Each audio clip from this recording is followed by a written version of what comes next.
नमस्कार, good morning सभी प्यारे विद्यार्थियों का साइकोलॉजी के इस लाइव बैच में दिल से स्वागत, अभिनंदन।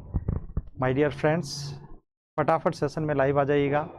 और आज की क्लास बहुत बेहतर क्लास होने वाली है बिकॉज ऑफ हम लोग आज डिस्कस करेंगे टाइप्स ऑफ इंटेलिजेंस की, बुद्धि के प्रकारों की। अनामिका जी जुड़ चुकी हैं, नमस्ते, प्रणाम, स्वागत। चलिए, तो हम लोगों ने अपनी लास्ट क्लास में बेटा डिस्कस किया था बुद्धि की विशेषताएं। मैंने बहुत अच्छे से इन चीज़ों को समझाया। भले ही आपको किताबों में सिर्फ इतना सा मिलता है कि बुद्धि एक जन्मजात योग्यता है, आगे और पीछे की कहानी क्या है यू डोंट नो, आप नहीं जानते।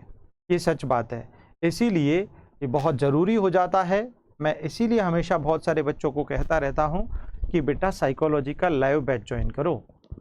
उसका एक अलग ही मज़ा है, उसकी एक अलग ही कहानी है, उसका एक अलग ही कॉन्सेप्ट है निश्चित रूप से। और वही बात आपको देखने को मिल रही है। नर्मदा बेटा खैरादी, मोस्ट वेलकम, स्वागत। तो बुद्धि एक जन्मजात योग्यता है, इस पूरी कहानी को हम लोगों ने सीख लिया है। और उसके साथ साथ ये एक छोटी सी कहानी हम लोगों ने डिस्कस की थी एक्स और वाई वाले बच्चों की, ठीक है। चलिए, उसके बाद हम लोगों ने पढ़ा बुद्धि में कितने अंकों की कमी और वृद्धि पाई जाती है। तो 10 अंक प्लस और माइनस होते हैं जो वातावरणीय कारकों के प्रभाव के फलस्वरूप होते हैं। इसलिए क्वेश्चन बना, बुद्धि पर सर्वाधिक प्रभाव की जब बात आती है तो वंशानुक्रम कारक होते हैं। और जब बुद्धि प्रभावित होती है, जब सामान्य क्वेश्चन बनता है, सर 7 बजे क्लास नहीं हुई थी क्या? नहीं, आज अनामिका जी आज नहीं हुई बेटा, नहीं हुई, आज नहीं हुई थी क्योंकि कल मैराथन की वजह से हम लोग थोड़े से थक गए थे, नींद ही नहीं खुली, इसलिए नहीं हुई। अभी भी लेट खुली तो फिर मैं सोचा लाइव बैच में तो हमें आना ही है, ये मिस नहीं हो सकता कभी भी, ठीक है। चलिए, तो बुद्धि प्रभावित होती है किससे? दोनों से होती है, वंशानुक्रम और वातावरण, हेरिडिटी एंड एनवायरनमेंट, दोनों से प्रभावित होती है। जब कॉमन क्वेश्चन आए सर्वाधिक प्रभावित होती है तो फिर आपका वंशानुक्रम आएगा, लेकिन बुद्धि पर वातावरणीय कारकों का प्रभाव पड़ता है आंशिक रूप से।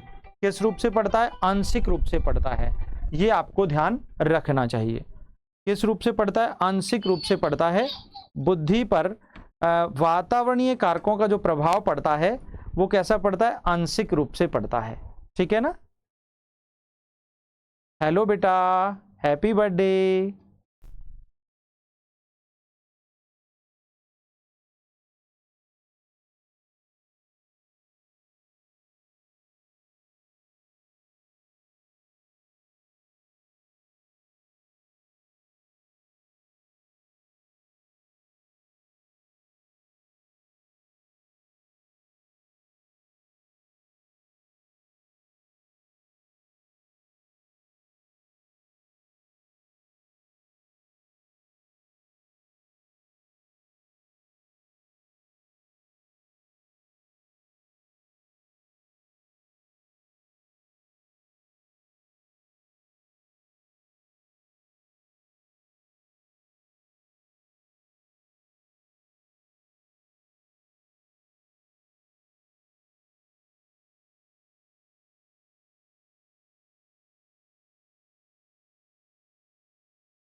यस, सॉरी, बीच में एक कॉल आ गया।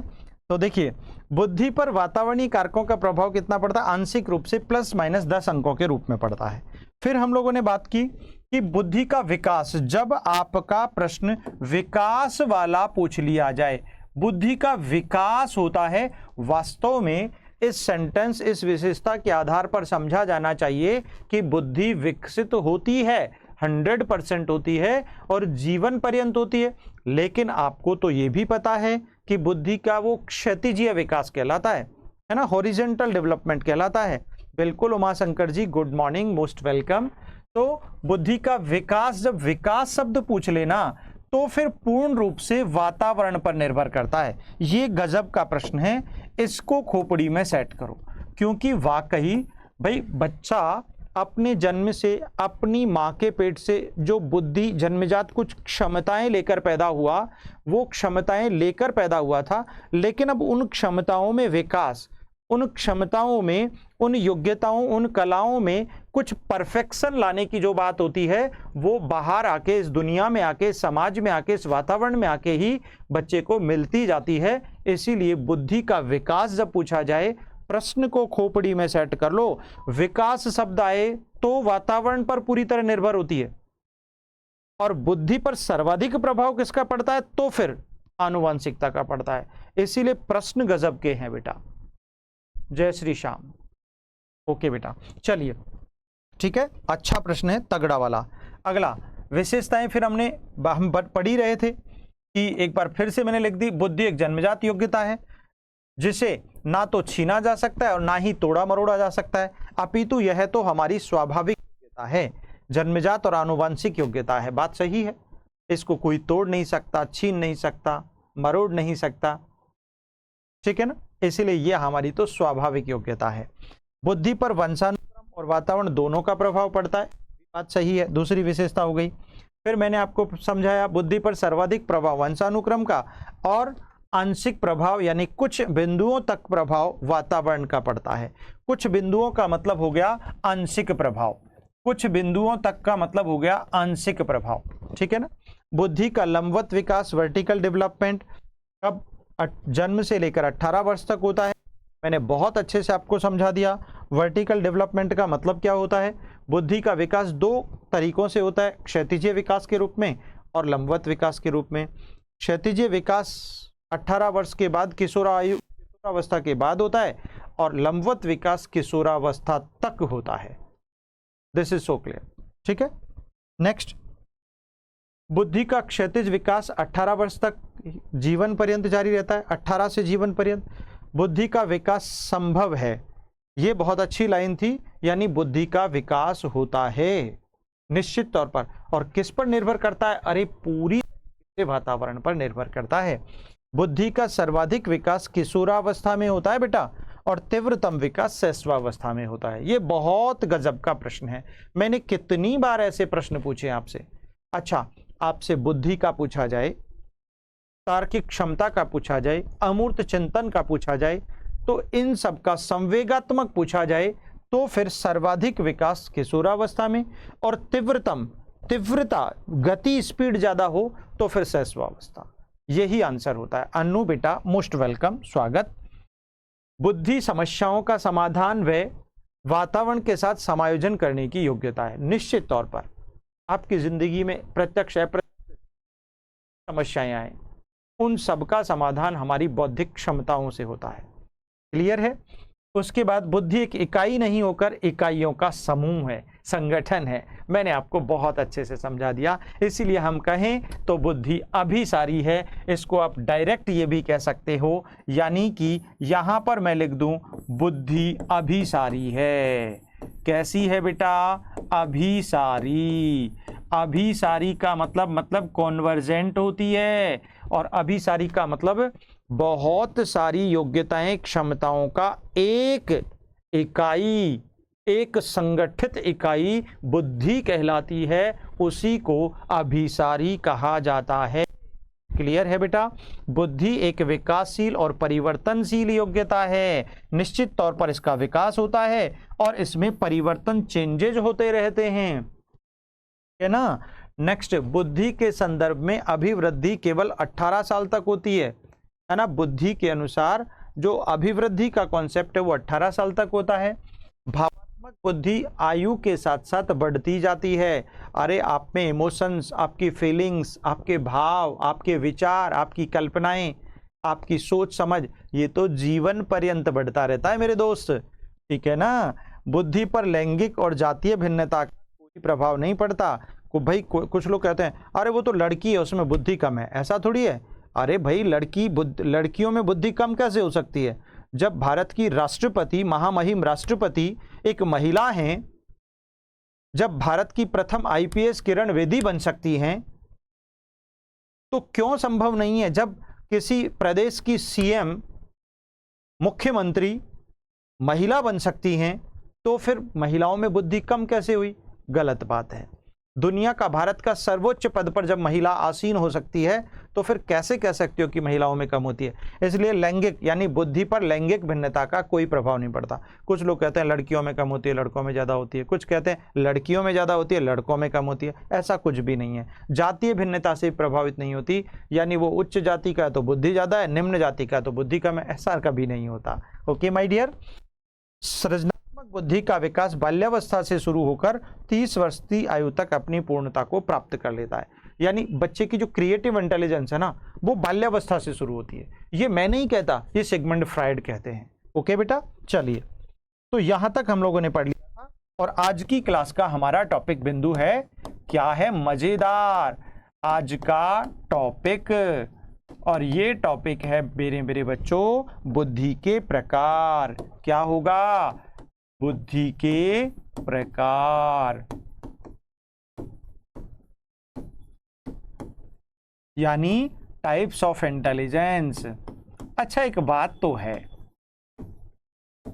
मुझे नहीं पता आपको समझ में कितना आता है कितना नहीं आता, लेकिन आप कमेंट बॉक्स में बताते नहीं है ना, तो फिर मन है ना यार दुखी सा हो जाता है कि हमारे बच्चों को कितना समझ में आ रहा है, हमारी क्लास पढ़ने में मज़ा आता है नहीं आता।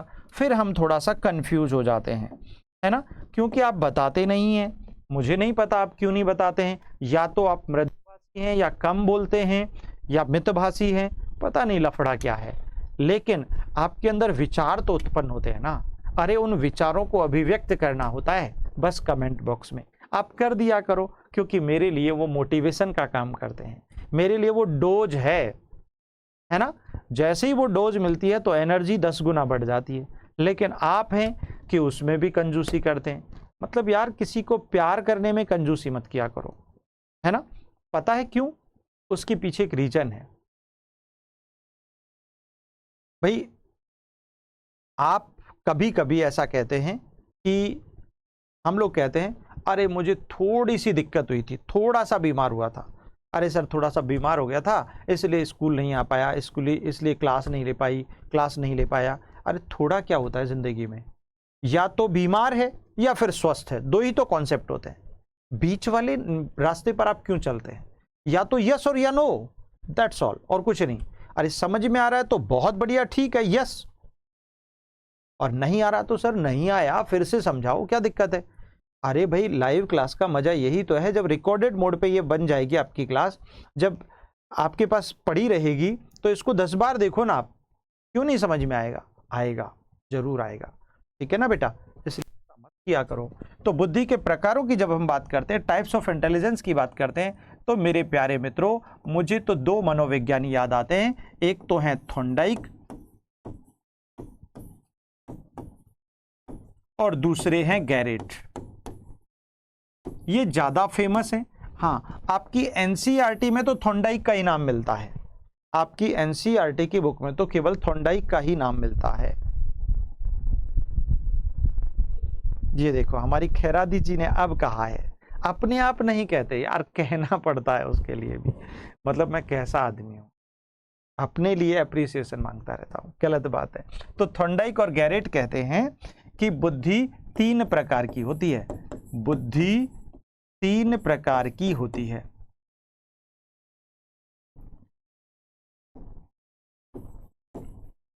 बुद्धि 3 प्रकार की होती है। कौन कहते हैं भाई? थॉर्नडाइक भी कहते हैं और गैरेट भी कहते हैं। यानी दोनों के अनुसार बुद्धि के 3 टाइप्स हैं, 3 टाइप्स ऑफ इंटेलिजेंस, राइट। कितने टाइप्स हैं? 3 टाइप्स हैं। अब इन 3 टाइप्स की जब हम बात करते हैं, तो यहां पर बुद्धि प्रकारों की जब हम बात करेंगे, तो बुद्धि प्रकार 3 तरीके के होंगे। लेकिन हम इसको ऐसे पढ़ना शुरू करते हैं। देखिए बेटा, जब बुद्धि के प्रकारों की बात करें तो एक तरफ तो हम लिख लें थॉर्नडाइक के अनुसार, ठीक है ना, और दूसरी तरफ हम लोग लिख लेते हैं गैरेट के अनुसार। अब कभी गलती नहीं होगी भाई। गैरेट ने कौन से प्रकार दिए हैं और थॉर्नडाइक बुद्धि के कितने प्रकार कौन कौन से बताते हैं, देखिए बड़ा गजब का प्रश्न है, आता जरूर है एग्जाम में। ऐसा कोई एग्जाम नहीं जहां पर बुद्धि वाला सिलेबस में टॉपिक हो और ये वाला प्रश्न ना बनता हो। तो बुद्धि के अनुसार, वो थॉर्नडाइक के अनुसार बुद्धि के 3 प्रकारों में पहला प्रकार है यांत्रिक बुद्धि, यांत्रिक बुद्धि या गामक बुद्धि, यांत्रिक बुद्धि या फिर गामक बुद्धि, और इसे ही डायनामिक या मैकेनिकल इंटेलिजेंस कहते हैं।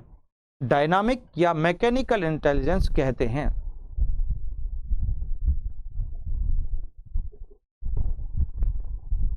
वाह वाह वाह वाह, क्या बात है। अन्नू ने तो हमारा दिल गार्डन कर दिया। इतने खुश हैं आज हम, बहुत खुश हैं। ये हमें आज का सुबह की क्लास का सबसे सुपर डोज दिया है हमारी अन्नू ने। दिल से स्वागत बेटा आपका। इसने कहा सर सब कुछ पूछने से पहले ही क्लियर कर देते हो, तो फिर पूछने के लिए बचता ही क्या है। इतनी बढ़िया बात कही, दिल टच कर लिया सच में। चलिए बेटा, तो यांत्रिक बुद्धि, गामक बुद्धि, यानी इसे मैकेनिकल इंटेलिजेंस या डायनामिक बुद्धि के नाम से भी जाना जाता है। ठीक है ना बेटा, इसको डायनामिक कह दो या मैकेनिकल कह दो, बात खोपड़ी में समझ में आ रही है। मैकेनिकल बुद्धि अर्थात वह बुद्धि जो मैकेनिक्स में होती है, जो कारीगरों में होती है, जो मशीन को रिपेयर करने वालों में होती है। अरे वही तो बुद्धि होती है जिसका संबंध यंत्रों से, मशीनों से अथवा उपकरणों से हो। That is called mechanical intelligence, that is called यांत्रिक बुद्धि, according to E.L. Thorndike. Clear है? सो माय डियर, यांत्रिक बुद्धि या गामक बुद्धि को ही मैकेनिकल और डायनामिक बुद्धि नाम दे दिया हमने। नंबर 2 पर पहुंचते हैं बेटा। नंबर 2 होती है इनके अनुसार, मतलब थॉर्नडाइक के अनुसार नंबर 2 पर हम बात करें तो बेटा अमूर्त बुद्धि। कौन सी बुद्धि बेटा? अमूर्त बुद्धि। अमूर्त बुद्धि को कई बार आकांक्षा स्तर के नाम से भी इन्होंने पुकारा है। कुछ किताबें बताती हैं आकांक्षा स्तर। गड़बड़ तो छोड़नी नहीं है ना, कोई कसर नहीं छोड़नी है। इसको कहते हैं एब्स्ट्रैक्ट इंटेलिजेंस। क्या कहते हैं बेटा? एब्स्ट्रैक्ट इंटेलिजेंस, अमूर्त बुद्धि। क्लियर है? अब देखो अमूर्त बुद्धि। अब अमूर्त बुद्धि खोपड़ी में समझ में आ रहा है, अर्थात जो मूर्त नहीं है, अर्थात जो सामने, मूर्त का मतलब होता है सामने, प्रत्यक्ष, उपस्थित। अरे जो सामने नहीं है ना, उस सामने नहीं होने के बाद उसके बारे में विचार करना, कल्पना करना, तर्क करना और चिंतन करना। अभी तो और अच्छे से समझाऊंगा, डोंट वरी, पहले नाम लिख रहा हूं बस, ठीक है ना, अच्छे से समझ में आ जाएगा। और तीसरी बुद्धि इन्होंने बताई थी मेरे मित्र, वो थी आपकी कौन सी? अरे सामाजिक बुद्धि। कौन सी थी मेरे मित्रों? सोशल इंटेलिजेंस, सामाजिक बुद्धि। बेटा याद रखो, इसको हम लोगों ने मैकेनिकल इंटेलिजेंस नाम दिया था, मैकेनिकल इंटेलिजेंस। ठीक है, इसको हम लोगों ने एब्स्ट्रैक्ट इंटेलिजेंस नाम दिया था।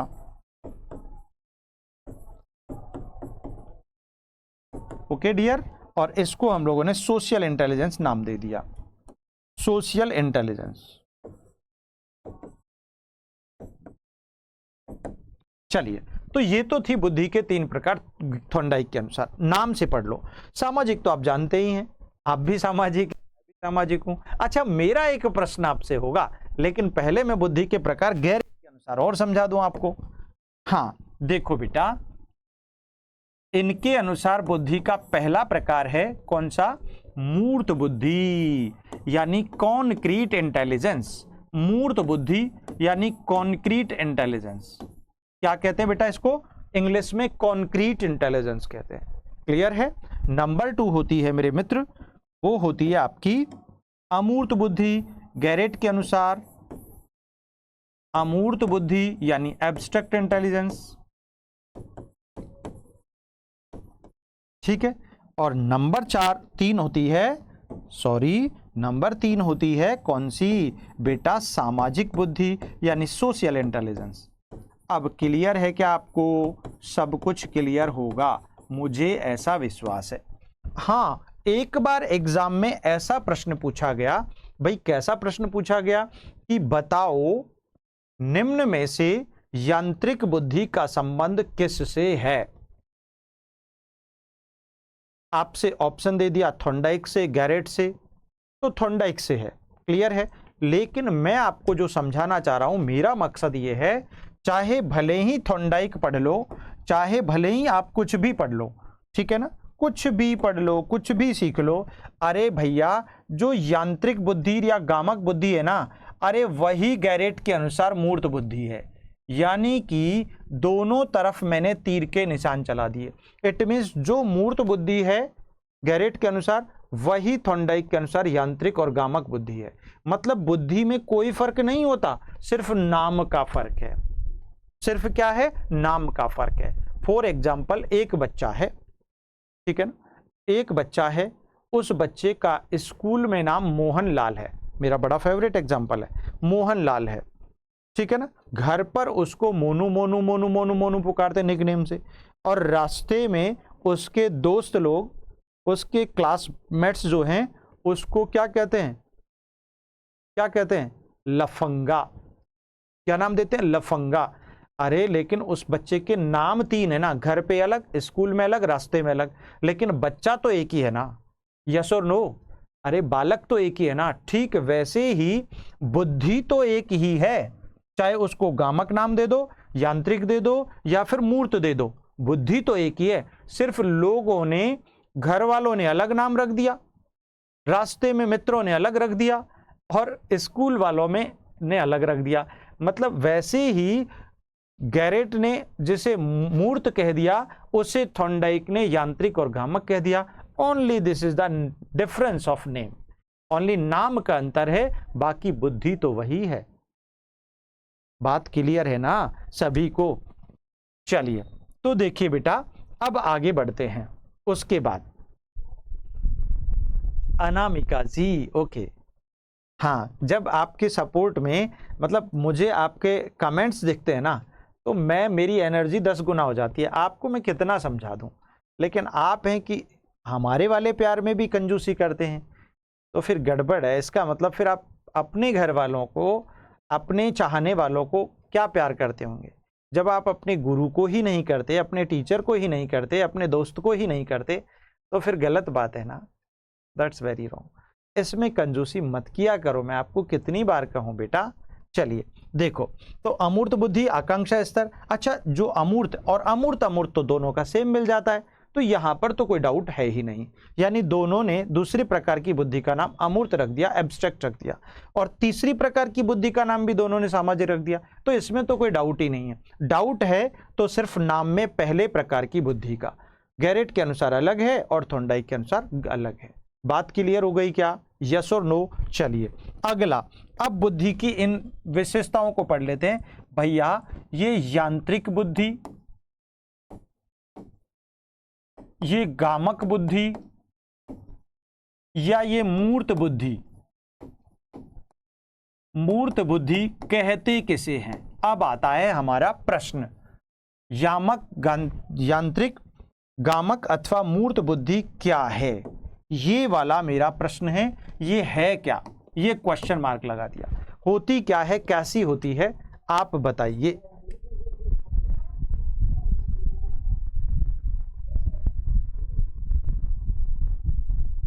अच्छा, अनामिका जी कह रही है नहीं करते कंजूसी। कभी मत करना बेटा, ऐसे करना भी नहीं चाहिए, ठीक है ना।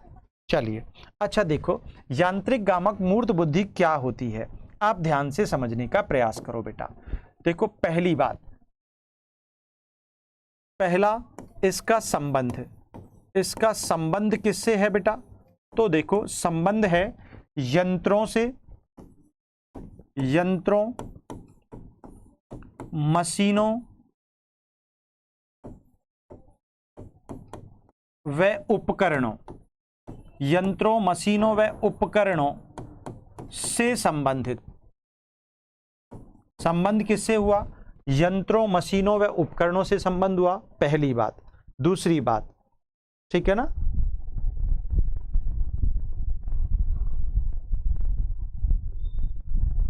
ओहो, अनामिका जी धन्यवाद, दिल से आपका स्वागत, अभिनंदन।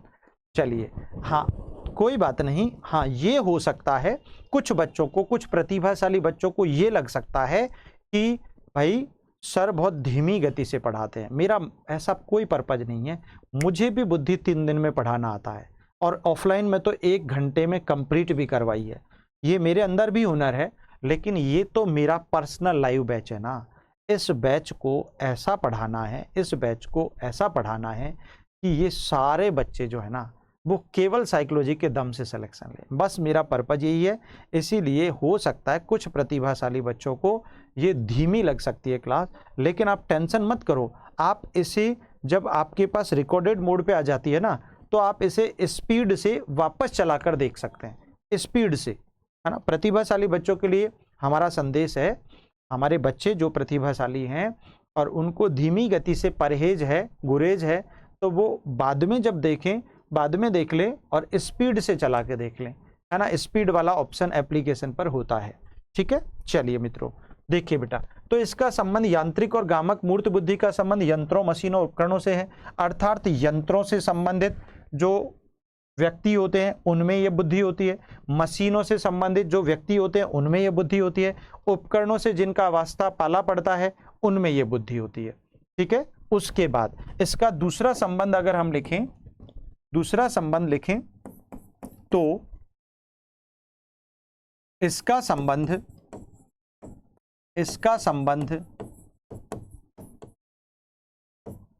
मूर्त, प्रत्यक्ष, उपस्थित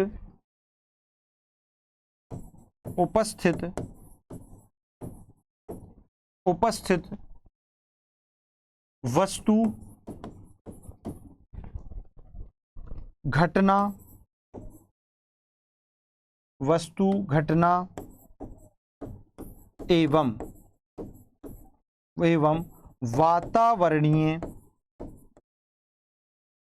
एवं वातावरणीय सचेत चिंतन से होता है, सचेत चिंतन से होता है, चिंतन से होता है। गजब की लाइन लिख दी, एक ही बार में सब कुछ समझा दिया है सिंपल और सरल भाषा में। कैसे बेटा, ध्यान से समझो। इसका संबंध मूर्त अर्थात मेरे सामने जो है, प्रत्यक्ष में जो है, उपस्थित जो है। फॉर एग्जाम्पल से सिखाता हूं। एक दिन मैं कहीं जा रहा था, रास्ते में अचानक खाई आई, कांटे आए, लेकिन जाना तो मुझे मेरे लक्ष्य तक है। अब मैंने क्या किया, उस उपस्थित मूर्त प्रत्यक्ष समस्या को देखकर क्या किया, सचेत चिंतन किया कि यार दूसरे वाले रास्ते से चलते हैं। तो ऐसी उन प्रत्यक्ष उपस्थित या वस्तु या घटना अथवा वातावरणीय सचेत चिंतन, इन सभी समस्याओं के सचेत चिंतन संबंधी समाधान को, यानी कि सीधा सीधा मैं यूं कहूं, उपस्थित समस्या के समाधान संबंधी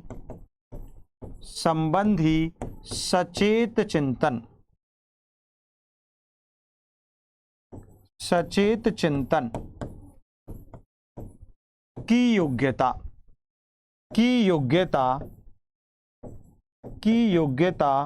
मूर्त बुद्धि कहलाती है, की योग्यता मूर्त बुद्धि कहलाती है। ये हो गया इसका सीधा सा मीनिंग। क्या हो गया बेटा, मूर्त बुद्धि क्या कहलाती है? अरे भाई, उपस्थित समस्या के समाधान संबंधी सचेत चिंतन।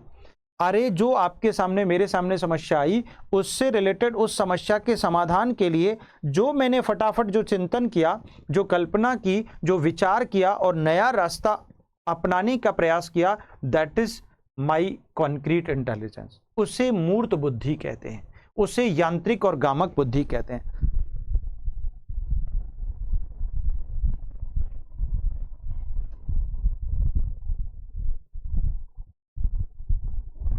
वाह वाह, बिल्कुल खैरादी बेटा, दिल से आपका स्वागत, सचमुच बिल्कुल, बहुत सारा प्यार आपको। अद्भुत, आपके ये शब्द निश्चित तौर पर हमारे जीवन को और हमें भी बहुत मोटिवेशन देते हैं। ऐसा नहीं है कि सिर्फ वन साइडेड मोटिवेशन होता है, मुझे भी आप बहुत मोटिवेट करते रहते हो, निश्चित तौर पर बड़ा अच्छा लगता है। ठीक है, चलिए अच्छी बात है। दूसरी बात आती है यहाँ पर, देखो, अरे भाई एक एग्जाम्पल दिखाता हूँ। फॉर एग्जाम्पल, एक दिन एक बस ड्राइवर जो होता है ना, bus driver, truck driver, bus driver, कुछ भी मान लीजिएगा, वो अपनी गाड़ी ड्राइव कर रहा था। अचानक एक छोटा सा बच्चा खेलते खेलते अपनी बॉल के पीछे दौड़ते दौड़ते रोड पर आ गया। सामने से बस आ रही थी।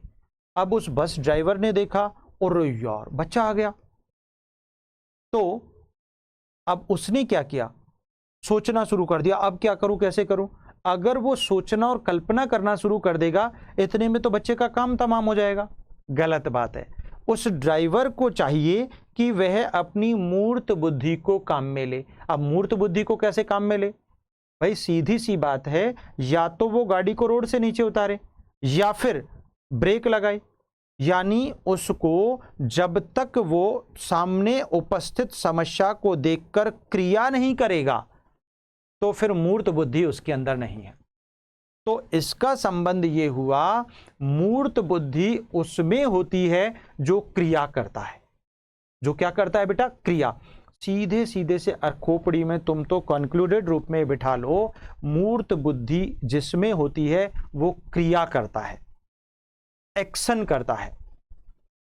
कैसे एक्शन करता है भाई? सीधी सी बात है, एक क्रिकेटर, एक खिलाड़ी जब अपने ड्रेसिंग रूम से ग्राउंड में आ रहा था, बड़ा प्लानिंग बना के आ रहा था, आज ऐसे दोहरा शतक लगाऊंगा, आज ऐसे फोड़ूंगा, आज ये करूंगा, आज वो करूंगा, और सोचते सोचते, कल्पना करते करते वो कहां पहुंच गया? क्रीज पर। और इतने में बॉलर ने बॉल कर दी, और बॉलर ने बॉल करते ही उसकी गिल्लियां उड़ गई, वो हो गया पहली बॉल पर 0 पर आउट। वो तो प्लानिंग कर रहा था ना। गलत है, उसको योजना नहीं बनानी थी, उसको कल्पना नहीं करनी थी, उसे अमूर्त बुद्धि काम में ले रहा था। कल्पना का मतलब जो सामने नहीं है, अरे उसके विचार करना। अरे भैया, जैसी बॉल आई, बॉलर ने फेंकी, तो बॉल की दिशा और दशा के आधार पर आपको बैट चलाना था, क्रिया करनी थी, यानी अपनी मूर्त बुद्धि काम में लेनी थी। ठीक है ना? तो आपका सिक्सर लगता ना, आपका दोहरा शतक बनता। कई बार कुछ लोग गाड़ी ड्राइव कर रहे होते हैं, और उस वक्त, है ना, कल्पनाओं की सैर कर रहे होते हैं, हसीन पलों की दुनिया में खोए होते हैं, और ऐसी स्थिति में उनका एक्सीडेंट हो जाता है। फिर पता लगता है, और यार, एकदम हिल जाते हैं। कई बार आपकी माँ आपसे कहती है, बेटा पानी का एक गिलास देना, आप पानी के गिलास की जगह पर उनको, आपके हाथ में बुक या पेन होता है, उसको पकड़ा देते हो। क्यों? क्योंकि आप काल्पनिक, आप अमूर्त चिंतन कर रहे हो, अपनी अमूर्त बुद्धि में खोए हुए हो। अपनी कौन सी बुद्धि को काम में ले रहे हो? अमूर्त बुद्धि को उस वक्त। दैट इज कॉल्ड अमूर्त चिंतन। उसे अमूर्त चिंतन और अमूर्त चिंतन संबंधी बुद्धि अमूर्त बुद्धि होती है। सो माय डियर, मूर्त बुद्धि का सीधा सीधा संबंध यहां पर आपको समझ में आ गया होगा, मेरे सभी प्यारे प्यारे विद्यार्थियों को, मेरे लड्डुओं को। इसीलिए भाई आपको चाहिए कि आप निश्चित तौर पर मजे के साथ कंटिन्यूअस आप।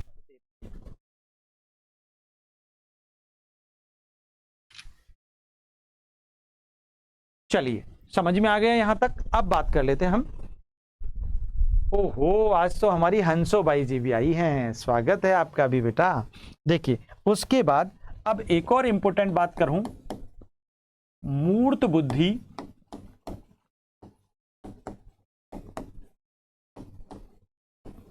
को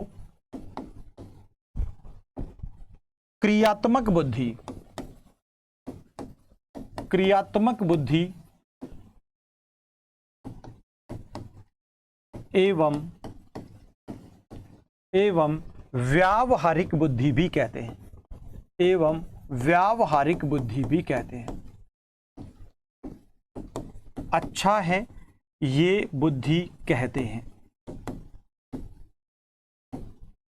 अरे भाई सीधी सीधी सी बात है।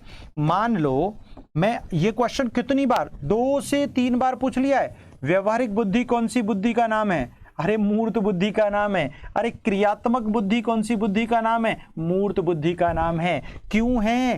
क्योंकि मूर्त बुद्धि का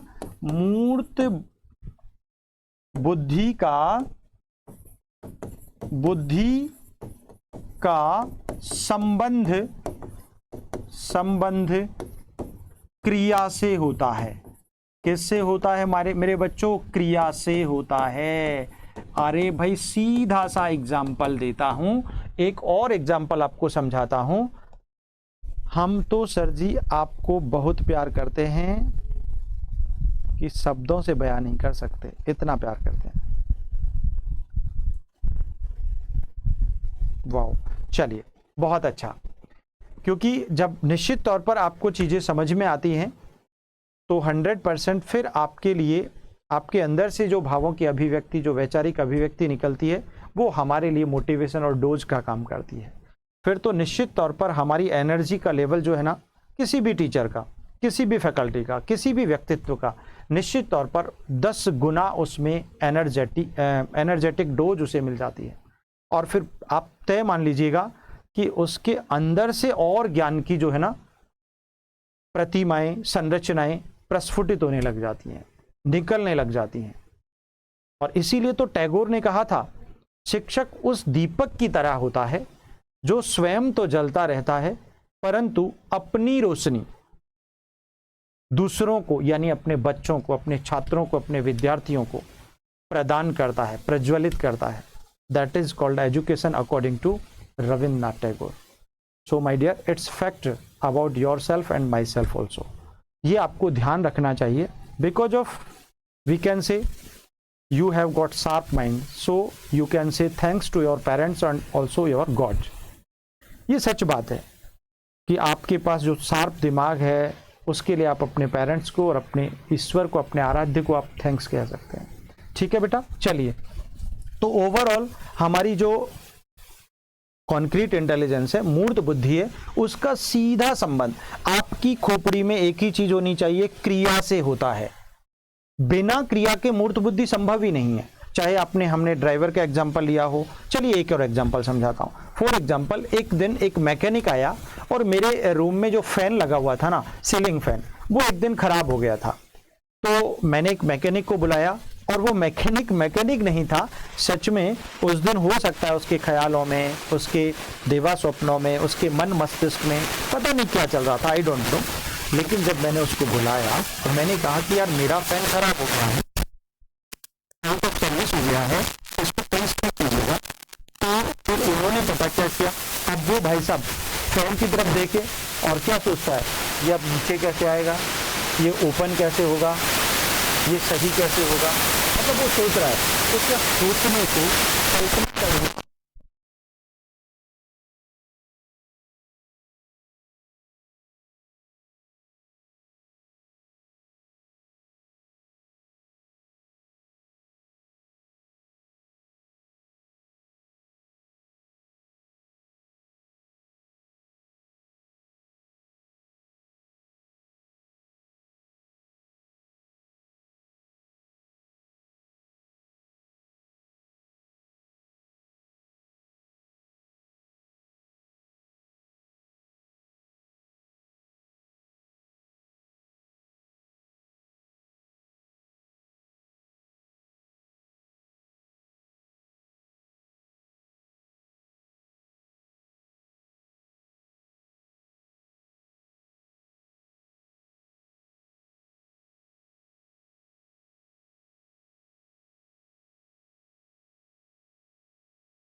हाँ भाई, अब आ गए, आ गए, आ गए।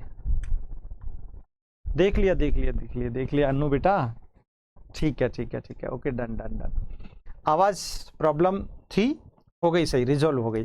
तो जैसे मैंने एक लास्ट क्वेश्चन मेरा यही था, जो आप जब से आवाज गई यही था कि एक वायुयान चालक होता है ना, जो पायलट जो प्लेन को चलाता है, उसमें कौन सी बुद्धि की प्रधानता होती है? बड़ा अच्छा प्रश्न है। तो उसमें बुद्धि कौन सी होगी? निश्चित तौर पर उसमें जो बुद्धि होगी वो मूर्त होगी, क्योंकि अगर गलती से वायुयान चलाते समय वो कल्पनाओं में खो गया, हसीन पलों की दुनिया में खो गया, तो 100% प्लेन क्रैश हो जाएगा और सारे लोग मर जाएंगे। तो इसीलिए किसी भी ड्राइवर की बात हो, किसी भी इंजीनियर, मैकेनिक, सिपाही, खिलाड़ी, सिपाही की बात की, फॉर एग्जाम्पल आपका और हमारा सिपाही बॉर्डर पर खड़ा है, हमारी पूरे देश की सुरक्षा की प्रहरी के रूप में वो वहां पर अपनी सेवाएं प्रदान कर रहा है। ऐसी सिचुएशन में मान लो सामने भी दुश्मन सिपाही खड़ा है और हमारा सिपाही लंदन ब्रिज की सैर कर रहा है, ठीक है, हसीन पलों की दुनिया में खोया हुआ है, तो पता है सामने वाला सिपाही क्या करेगा? ठोक डालेगा। इसीलिए हमारे सिपाही को चाहिए कि वह अपनी मूर्त बुद्धि को, एक्शनेबल बुद्धि को, क्रियात्मक बुद्धि को, व्यवहारिक बुद्धि को हमेशा एक्टिव रूप में सचेत चिंतन के साथ रखे, तो फिर वो दुश्मन से बच सकता है और दुश्मन को उड़ा सकता है। इसीलिए चाहिए। आवाज आ गई बेटा? जी हाँ, ओके, गुड मॉर्निंग हंसो बेटा। तो देखिए, इसीलिए ये सच कहा है कि मूर्त बुद्धि एक खिलाड़ी में, एक पहलवान में, पहलवान का एग्जाम्पल भी दे देता हूं, आप उसके बाद जिंदगी भर आप भूलेंगे नहीं। मूर्त बुद्धि पहलवान, फॉर एग्जाम्पल आपका और हमारा पहलवान रिंग में गया पहलवानी करने के लिए, है ना, या रेसलिंग करने के लिए, मुक्केबाजी करने के लिए, एवरीथिंग, कुश्ती करने के लिए, कुछ भी कह दीजिएगा, और सामने वाला पहलवान भी आ गया। हमारा पहलवान सोच रहा है, कल्पना कर रहा है, विचार कर रहा है, आज तो चारों खाने चित्त कर दूंगा, एक घूंसा ऐसे मारूंगा, ये कर दूंगा, वो कर दूंगा, प्लान कर रहा है। इतने में तो सामने दुश्मन पहलवान ने एक घूंसा जड़ा, सारी हथौड़ियां बाहर निकाल दी। क्यों? क्योंकि आपका पहलवान तो कल्पना में खो रहा था, अमूर्त बुद्धि को काम में ले रहा था, चिंतन कर रहा था, विचार कर रहा था, हसीन पलों की दुनिया में खोया हुआ था। जबकि एक पहलवान को चाहिए कि वह अपनी मूर्त बुद्धि की सहायता से, अपनी मूर्त सचेत बुद्धि की सहायता से एक्शन करे, क्रिया करे, व्यवहार करे और तगड़ा वाला घूंसा टिकाता। लेकिन तब तक आपका पहलवान तो कल्पनाओं की दुनिया में था और सामने वाले ने जड़ दिया, क्योंकि उसमें मूर्त बुद्धि प्रधान थी और हमारे पहलवान में मूर्त बुद्धि प्रधान नहीं थी। इसलिए मूर्त बुद्धि का संबंध मेरे प्यारे मित्रों सिर्फ क्रिया से होता है। विदाउट क्रिया के मूर्त बुद्धि होती ही नहीं है। That's very simple. क्लियर हो गया? तो मूर्त बुद्धि क्या है? क्रिया है। इसीलिए इसका नाम व्यावहारिक बुद्धि भी पड़ गया। क्रियाओं से संबंध हम व्यवहार से लेते हैं। आया हुआ प्रश्न है, 2022 में पूछा है, 2018 में पूछा है, लगातार पूछा है। ठीक है, चलिए अगली बात कर लेते हैं। तो मूर्त बुद्धि का संबंध किससे हो गया? क्रिया से हो गया। तो ये तो मूर्त बुद्धि की संपूर्ण कहानी हो गई। अब बात करते हैं इसके एग्जाम्पल्स की। चलिए एग्जाम्पल्स देख लेते हैं भैया। एक किस किस में होती है? देखो, आपका मैकेनिक, ठीक है, इंजीनियर,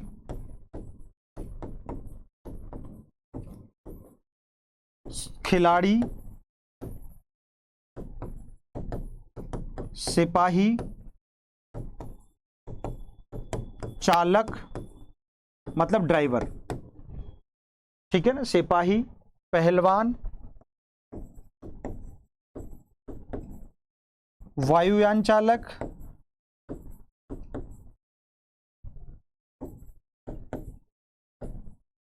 मूर्तिकार, नाम से ही समझ में आ रहा है मूर्तिकार। मूर्ति बनाते बनाते, एक दिन मूर्ति बना रहा था हमारा मूर्तिकार, और बनाते बनाते उसकी नाक टेढ़ी हो गई। मूर्ति की, किसकी? आपकी और मेरी नहीं, मूर्ति की नाक टेढ़ी हो गई। अब नाक टेढ़ी हो गई तो हमारा मूर्तिकार कल्पना कर रहा है, और यार अब ये कैसे होगा, अब ये ठीक कैसे होगी, ये तो बहुत कॉस्टली है, बहुत कीमत, बहुत महंगी है। अब वो भाई साहब सोचते सोचते विचार करते करते विचारों की दुनिया में चला गया।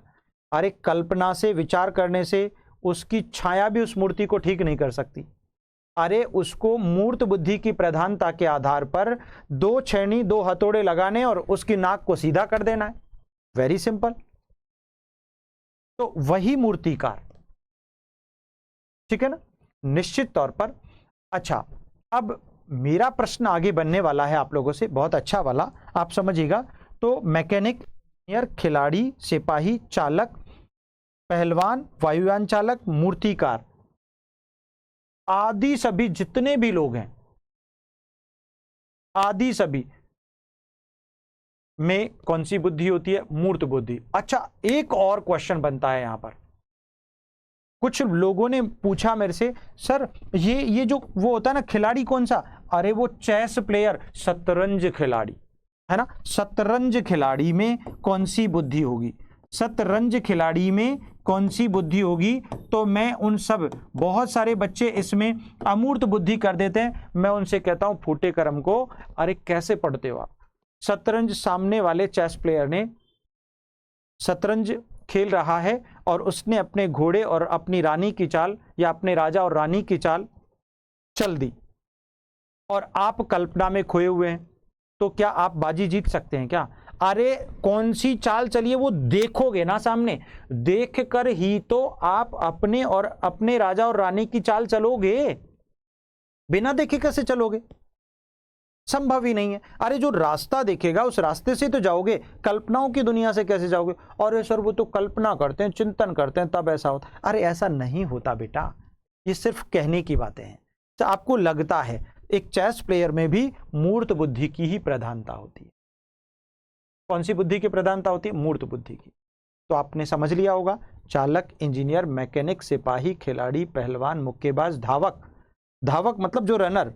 अरे भाई आप दौड़ लगा रहे हो, आप रनिंग कर रहे हो और लंदन ब्रिज की सैर कर रहे हो, कल्पनाओं की दुनिया में खोए हुए हो, हसीन पलों की दुनिया में खोए हुए हो, तो फिर क्या होगा? आपका एक्सीडेंट हो जाएगा भैया, 100%। आप किसी खाई में गिर जाओगे, आप किसी गड्ढे में गिर जाओगे, आपको शारीरिक क्षति हो सकती है। तो that's very clear my dear कि मूर्त बुद्धि की प्रधानता इन सभी लोगों में होती है। तो ये तो थी आपकी मूर्त बुद्धि का कॉन्सेप्ट। अब देखो भाई, निश्चित तौर पर ये एग्जाम्पल लिख लिए, मूर्त बुद्धि का हर एक प्रश्न जो आपकी जिंदगी में पूछा जाएगा निश्चित तौर पर आपको क्लियर हो जाएगा, ठीक है ना। तो निश्चित तौर पर आपकी जो बुद्धि होती है मूर्त बुद्धि, उसका सीधा सीधा संबंध किसी भी प्रकार के, अब मान लीजिए आपसे कहा जाए तो इस बुद्धि को हम लोग एक और कह सकते हैं क्रिया से संबंधित होती है, इसीलिए चूंकि क्रिया और मूर्त चीजों से संबंधित होती है तो इसको आप ठोस बुद्धि भी कह सकते हैं। इसका एक नाम और मिल जाता है, ठोस बुद्धि। कौन सा नाम मिल जाता है? ठोस बुद्धि भी इसी का नाम है। निश्चित तौर पर यही बुद्धि होती है जिसकी सहायता से आप लोग अपने किसी भी उपस्थित प्रत्यक्ष सामने आई हुई समस्या के समाधान में अपने सचेत चिंतन की सहायता से उन समस्याओं का उचित समाधान या हल प्राप्त कर लेते हैं। That is called concrete intelligence according to E.L. Thorndike and also Garrett. So my dear, this is very simple question. आपसे कुछ भी पूछा जा सकता है, किसी भी व्यक्तित्व का नाम पूछ ले, आपसे कह दे चलो बताओ विद्यार्थी में कौन सी बुद्धि होती है, चलो बताओ शिक्षक में कौन सी बुद्धि होती है, चलो बताओ वकील में कौन सी बुद्धि होती है। ऐसे प्रश्न कितनी एग्जाम्स में पूछे गए हैं, मोर एंड मोर टाइम्स पूछे जाते हैं, लेकिन आपके हर सवाल का जवाब पूरा मिल जाएगा कब? जैसे ही बुद्धि के प्रकारों का ये टॉपिक खत्म होगा। बात समझ में आई ना मेरे मित्रों? तो निश्चित तौर पर आज की क्लास में हम लोगों ने बुद्धि के पहले प्रकार को डिस्कस किया है, मूर्त बुद्धि को, क्योंकि ऐसा नहीं है एक क्लास में बुद्धि की विशेषताएं और प्रकार दोनों भी हो सकते हैं, लेकिन ऐसे नहीं। जब तक चीजें समझ में नहीं आएंगी, जब तक चीजें क्लियर नहीं होंगी, मान लो इस बार मूर्त बुद्धि का प्रश्न आया और आपको तो पता ही नहीं कि एक रनर में भी एक कुश्ती जो कुश्ती करने वाला होता है, रेसलर होता है, या एक बहुत अच्छा पहलवान होता है, या एक बहुत अच्छा सिपाही होता है, या एक बहुत अच्छा इंजीनियर होता है, उसमें कौन सी बुद्धि की प्रधानता होती है? जब हम जानते ही नहीं, हम उसे डिफाइन कर ही नहीं सकते, जब हम लोगों को बता ही नहीं सकते, तो हम एग्जाम में अच्छी परफॉर्मेंस कैसे देंगे? नॉट पॉसिबल, संभव नहीं है। इसीलिए ये आपके लिए बहुत जरूरी हो जाता है निश्चित तौर पर कि आप उन चीजों को ध्यान से समझें। ठीक है ना? क्लियर है?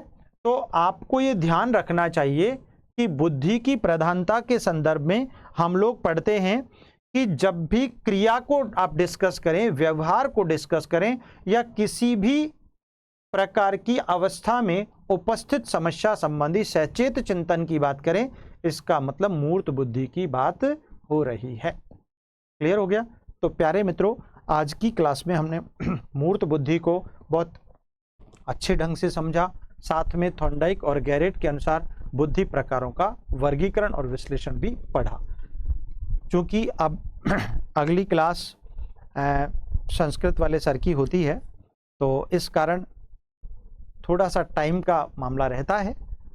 खैर, तो नेक्स्ट क्लास अब आपकी कल तो होगी नहीं, संडे है, एक दिन तो चाहिए भी होता है, और फिर अब मंडे को होगी। ठीक है?